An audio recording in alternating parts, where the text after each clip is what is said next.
अस्सलाम वालेकुम, आप देख रहे हैं मुबश्शिर लुकमान यूट्यूब चैनल। मेरा नाम मुबश्शिर लुकमान है। बड़ी पॉलिटिकल डेवलपमेंट्स हो रही हैं पाकिस्तान में और इंट्रीग्स भी हो रही हैं और मुझे दुख के साथ एक बात कहनी पड़ी है। मैं दुख से इसलिए कि बहरहाल दुख होता है जब आपने कभी किसी के लिए मेहनत की होती है, उसको आपने हाथ बटाया होता है, तो फिर आप जब उसको नुकसान देखते हो उठते हैं वहाँ, तो दुख तो होता है उसका।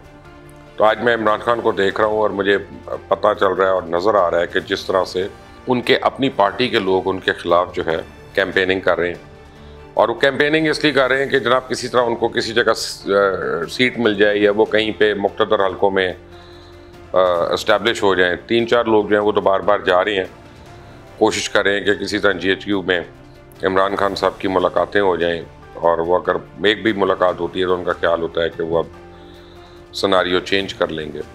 आज जौहर टाउन में वो आए हैं खान साहब, और उन्होंने वहाँ पे आपने देख लिया कि उनके हलके में ये जो बाई इलेक्शंस का एक हलका है जौहर टाउन का, जहाँ पे उनका कैंडिडेट खड़ा हो रहा है, मुझे तो उसका नाम भी नहीं पता। तो जिस तरह से पुअर किस्म का वहाँ पे शो था एक, तो अब तो मुझे लग रहा है कि उनके मुखालिफ ये जो खोकर साहब हैं, असद खोकर साहब, ये तो मुझे लगता है कि PTI के कैंडिडेट की ज़मानत भी जब्त करवा देंगे, और अब इसमें कोई दो राय नहीं है। मुझे तो बिल्कुल अब उसका स्कोप नहीं लग रहा PTI का इस हल्के में। अब बाकायदा मैं आपको बता रहा हूँ ज़मानत जब्त होने की बात। ये जो 20 हल्के हैं जिन पे इलेक्शंस हो रहे हैं, अब इनकी शेप सामने आना शुरू होगी। कई जगहों पे बड़े वीक कैंडिडेट्स खड़े किए हैं PTI ने। देखें, अगर आप जितना मर्जी अच्छा शख्स हो, जब आप उसको ऐसे हल्के में ले जाके खड़ा करते हैं जहाँ पे बिरादरी के नाम पे वोट पड़ता है, तो फ़र्ज़ करें आवान अगर कोई है तो वहाँ पे आप किसी शेख को खड़ा कर दें, या जहाँ पे अराई बरादरी ज़्यादा है वहाँ पे आप किसी भट्ट को, कश्मीरी को खड़ा कर दें, या कश्मीरियों के मोहल्ले में अगर आप किसी राजपूत को खड़ा कर दें, तो हमेशा एक स्ट्रगल करेंगे अनलेस एंड अनटिल वो इतनी बड़ी पर्सनैलिटी हो कि वो लार्जर देन लाइफ हो, और वो हल्के में उसका फ़र्क नहीं पड़ता हल्के की पॉलिटिक्स में। तो वरना हम माने या ना माने, हमारे लोग बिरादरियों के हिसाब से वोट देते हैं। तो अब ये 20 हलकों में इलेक्शंस हो रहे हैं, और मैं आपको बताता हूँ कि इस वक्त 4 हलकों में तो PTI की पोजीशन बहुत मजबूत है, और 14 हलके जो हैं वहाँ पे PMLN की पोजीशन बड़ी स्ट्रांग है। 2 हलके हैं जहाँ पे बड़ी सख्त फाइट है, and that can go any way. उनमें हो सकता है TLP को निकल जाए, हो सकता है PTI को निकल जाए, हो सकता है PMLN को निकल जाए, लेकिन वो इस वक्त किसी भी डायरेक्शन में जा सकते हैं। वहाँ बड़े कांटे का मुकाबला हो रहा है। जब ज़रा करीब आएंगे तो मैं आपको हल्का वाइज भी आपको बताऊंगा, और फिर मैं आपको डेमोग्राफिक्स बताऊंगा कि किस हल्के की क्या कॉम्पोजिशन है, और क्यों उसमें फला कैंडिडेट जो है स्ट्रांग जा रहा है, और क्यों उसमें कोई मखसूस कैंडिडेट जो है वो कमज़ोर जा रहा है। जैसे मैंने आपको एक बरादरी की बात बताई, तो ये भी एक इशू है। PTI में इस वक्त नए सिरे से एक प्रॉब्लम शुरू हो गई है। PTI के काफ़ी लोग जो हैं उन्होंने ज़ोर डालना शुरू कर दिया एक अलग होने के लिए PTI से। अच्छा, अब इन लोगों का ताल्लुक पंजाब से नहीं है, इन लोगों का ताल्लुक बराह रास्त KPK से है, और उनका अभी भी जो कॉन्फिडेंस लेवल है वो जनाब परवेज़ खटक साहब के ऊपर है, क्योंकि वो समझते हैं कि परवेज़ खटक ही अच्छे CM थे KPK में जब वो CM थे, और महमूद खान ने बिल्कुल जो है वहाँ पे सूबे का और पार्टी का फटा बिठा दिया। वो वहाँ के बुज़दार निकल रहे हैं महमूद खान जो है। तब वो कब निकलते हैं, कब टूटते हैं, मेरा ख्याल है कि 2 टाइमलाइंस हैं इमरान खान के लिए बड़ी इंपॉर्टेंट उनके पॉलिटिकल करियर में 2022 में। एक तो 25 मई की थी जिसमें उन्होंने लॉन्ग मार्च और धरने का अनाउंस किया हुआ था, वो फिजल आउट हो गई। वो खुद D चौक भी नहीं पहुँचे और पहले ही मुड़ के चले गए, और हमने देखा कि कितने कम लोग थे। और जिन लोगों को ये शक है कि जी रियासत ने उनको नहीं आने दिया, तो पिछली दफ़ा तो इससे बहुत ज़्यादा सख्तियाँ हुई थी, लेकिन जो मैं लोगों को कहता हूँ कि हमेशा कि पिछली बार डॉक्टर ताहिरुल कादरी की बहुत बड़ी सपोर्ट थी पाकिस्तान अवामी तहरीक की। मिनाजुल कुरान के जो लोग थे, वर्कर्स थे, वो बड़े कमिटेड थे, और वो एक्चुअली हमारे आगे आगे चलते थे PTI के, और वो सारी रास्ते की रुकावटों को, कंटेनर्स को, ये वो उनको वो हटाते रहते थे, और उनकी बड़ी तैयारी थी। और धरने के दिनों में भी अगर आप देख लें तो पाकिस्तान अवामी तहरीक के लोग जो थे वो वहीं पे मौजूद रहे थे दिन और रात 4 महीने। ये PTI के लोग तो शाम को निकल जाते थे, फिर वो आते थे, तो 100, 125 लोग रह जाते थे रात के वक्त वहाँ धरने की साइड पे। कई दफ़ा खान साहब खुद भी चले जाते थे, अक्सर औकात बनी गाला चले जाते थे, फिर वो दूसरे दिन आते थे वहाँ से शाम को या दोपहर को। तो ये हो रहा है।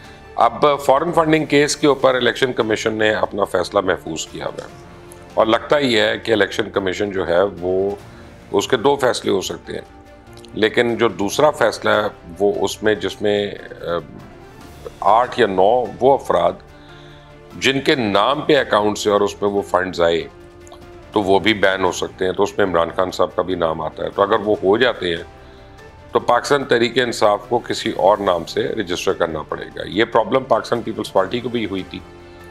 तो फिर पाकिस्तान पीपल्स पार्टी जो थी नए नाम से पाकिस्तान पीपल्स पार्टी पार्लियामेंटेरियंस के नाम से मखदूम अमीन फ़हीम साहब के नाम पे वो रजिस्टर हुई थी उस वक्त, अगर आपको याद हो। और पहले इनका जो इंतखाबी निशान था वो तलवार होता था और तलवार फिर वो मिल गया शहीद जुल्फ़िकार अली भुट्टो पार्टी को, तो फिर पीपल्स पार्टी को तीर मिला और फिर तीर इनका तब से इंतखाबी निशान है। तो ऐसी सूरत हाल में पीटीआई के अंदर 3 लोग तो बड़ी कोशिश कर रहे हैं कि उनके नाम पे पार्टी जो है वो अप्लाई हो। एक उसमें शाह महमूद कुरैशी है, एक उसमें असद उमर है, एक उसमें परवेज़ खटक है। लेकिन जितना मैं इमरान खान साहब को जानता हूँ और जितना मेरा उनके साथ इंटरेक्शन रहा, मेरा ख्याल है इनमें से किसी के नाम पे नहीं वो लेंगे, बल्कि वो पॉलिटिक्स में एक सियासी बुज़दार ढूंढेंगे कि जो उनके आगे बिल्कुल चुप हो, बात ना करे और जिसके ऊपर एतमाद हो उनको।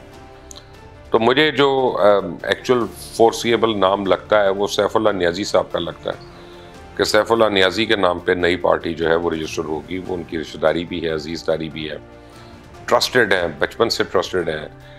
दूसरा, न्याई साहब उनके अकाउंट्स वगैरह भी हैंडल करते रहे हैं, उनके पैसे भी हैंडल करते रहे हैं, तो एक बहुत ज़्यादा ट्रस्ट फैक्टर है।